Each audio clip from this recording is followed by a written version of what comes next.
Friends, welcome to my channel. उम्मीद करती हूँ आप सब खुश होंगे, आबाद होंगे और अपने अपने घरों में महफूज होंगे। तो फ्रेंड्स, आज के वीडियो को हम स्टार्ट करते हैं। और आज के वीडियो में मैं सितारा जो इंस्टा पे लाइव आई थी उसके बारे में हम कुछ बातें करेंगे।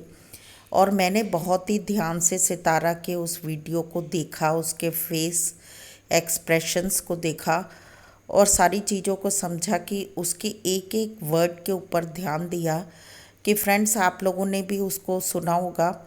और उसकी सबसे बड़ी बात ये थी कि वो हर बात में दूसरों को ब्लेम करके और इस हालत में आने के बाद भी वो दूसरों को बद्दुआ ही दे रही थी। और कहीं भी उसने कन्फेस नहीं किया, अपनी गलती को माना नहीं और ना ही उसने कहा कि हाँ मैंने सलमा के साथ गलत किया है, बल्कि बार बार इसी बात को रिपीट कर रही थी कि जिसने मेरे साथ ये गलत किया, जिसने मुझे इस हालत तक पहुंचाया है, उसके साथ भी ऐसा ही हो और मैं यही दुआ देती हूँ। और जो मेरे बच्चे, मेरी औलाद किसी को दिखाई नहीं दी। तो फ्रेंड्स, अब आप ये बताइए कि इसको क्या सलमा की औलाद दिखाई दी थी? इसको ये दिखाई दिया था कि जो मैं काम, गंदे काम करने जा रही हूँ, मेरी औलाद के ऊपर इसका क्या असर पड़ेगा। क्या ये सब बातें घर पे नहीं हो रही होंगी, बच्चों के सामने ये सब बातें नहीं हो रही होंगी?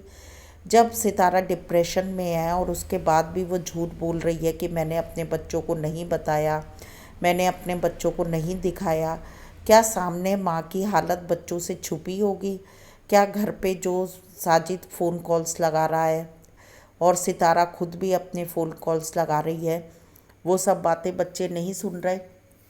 उसके बाद भी आके इसने झूठी बोला और हर बात के लिए इल्ज़ाम इसने दूसरों पे लगाया और दूसरों को ही वो इस बात के लिए कह रही है कि आप लोगों की वजह से, जिन लोगों ने मेरे खिलाफ़ में बोला और मेरी हालत हुई है, उनकी भी यही हालत हो जाए।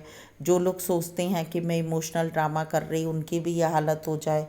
और उसने अपनी नेकियों में बस यही गिनवाया कि मैंने इसका चैनल खोल के दिया, मैंने उसका चैनल खोल के दिया।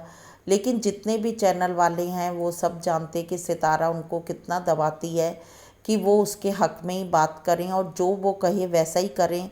अगर सितारा चाहती है तो उनके वीडियोस तक वो डिलीट करवा देती है, हटवा देती है और हर बात में वो उनके चैनल पर भी अपनी ही चलाती है।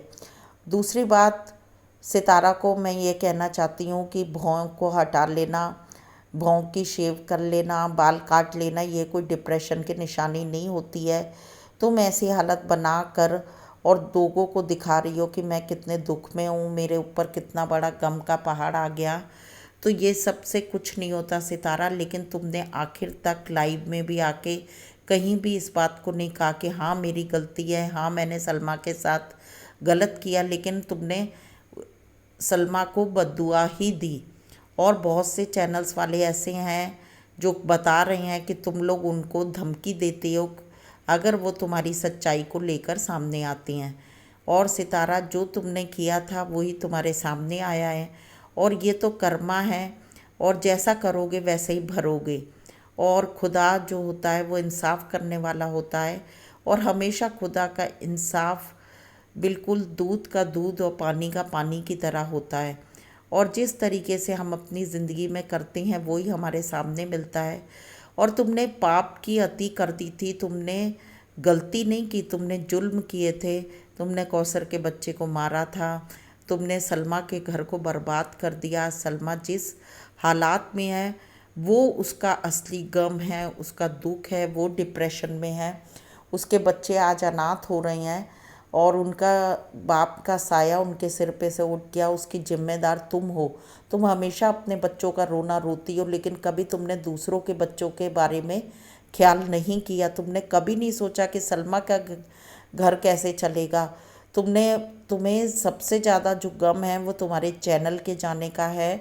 और चैनल भी इसीलिए गया क्योंकि तुमने चैनल पे अति मचा रखी थी। और जो कुछ भी होता है वो खुदा इस पाप को रोकने के लिए, इस गुनाह को रोकने के लिए करता है। और साजिद का चैनल गया, उसके पीछे भी कोई ना कोई ड्रामा है, कोई ना कोई एक नई कहानी है, कोई ना कोई ऐसा जुर्म है जो तुम लोग छुपाना चाहते हो और फिर इस ड्रामे को सामने लेकर आओगे। और दूसरी बात, बाबर की वाइफ ने आके सरासर सब बातों को झूठ बोला और ये पूरी फैमिली फ्रेंड्स मिली हुई है, बाबर, अकबर, दिलबर और नैना, ये शाहरुख, सब लोग मिले हुए हैं और आज भी ये सितारा के कहने पे ही चल रहे हैं। और सितारा इनको स्क्रिप्ट देती कि तुम लोग अपने चैनल पे जाके मेरे बारे में ये बातें करो, ये बातें कहो। अब सितारा को चिंता नहीं है कि उसके बच्चों की पढ़ाई क्या हो रही, अब सितारा को चिंता नहीं है कि मेरे बच्चों का एडमिशन कैसे होगा। जब वो रात रात को गायब होती थी इस गंदे काम को करने के लिए, तब उसने नहीं सोचा कि ये सब बातों का असर मेरे बच्चों पर क्या होगा।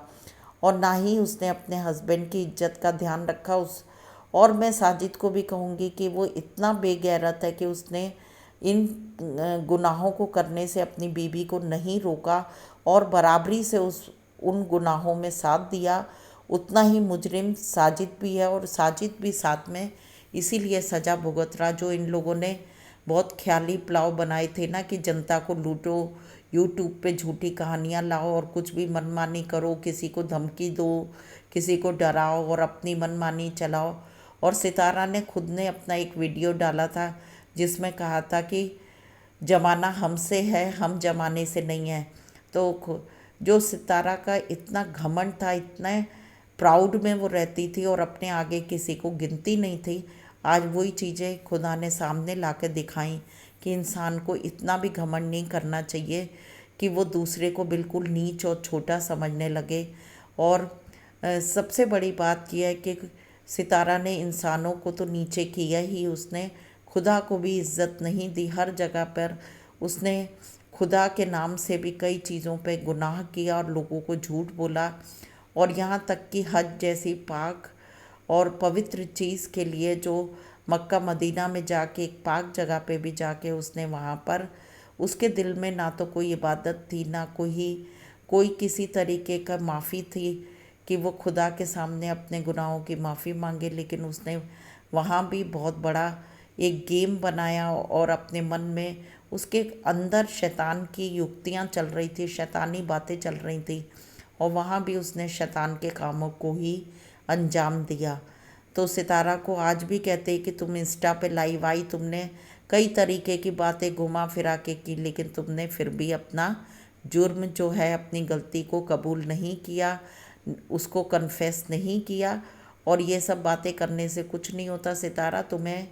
तुम्हारे अंदर जो घमंड है, तुम्हें उसे तोड़ के और वाईटी पे आके अपनी गलती को मानना पड़ेगा, या इंस्टा पे आके अपनी गलती को मानना ही पड़ेगा।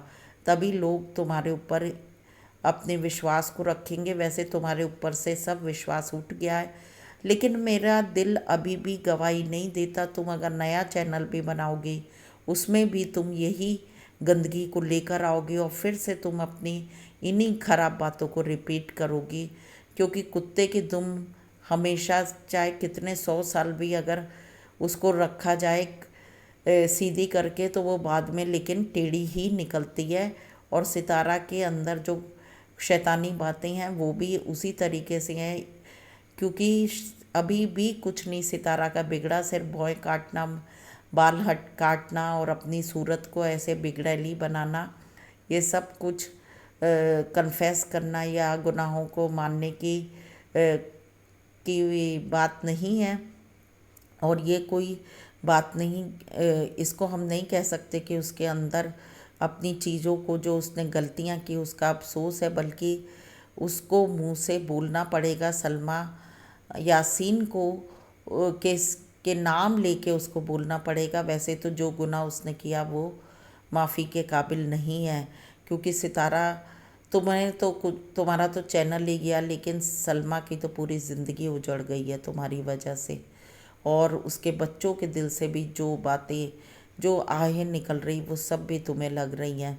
तुम्हें और साजिद को बार बार खुदा के सामने अपने गुनाहों को कबूल करना और उसके बाद अपनी बहन के सामने भी गुनाह को कबूल करना, लोगों के सामने, जिन जनता के इमोशन से तुमने खेला है। तो फ्रेंड्स, मैं सितारा को यही मैसेज देना चाहती थी। आप भी अपने व्यूज़ बताया कमेंट के ज़रिए कि आप इस बारे में क्या सोचती हैं। ओके फ्रेंड्स, अपना और अपनों का ध्यान रखें, हमेशा खुश रहें और अपनी ज़िंदगी के फैसलों को हमेशा सोच समझ के लें। Stay bless and be happy. मिलते हैं नेक्स्ट वीडियो में। Till then bye bye take care. अगर आपको मेरे वीडियोस अच्छे लगते तो मुझे भी लाइक और सब्सक्राइब करें, शेयर करें और अपना बहुत बहुत ध्यान रखें।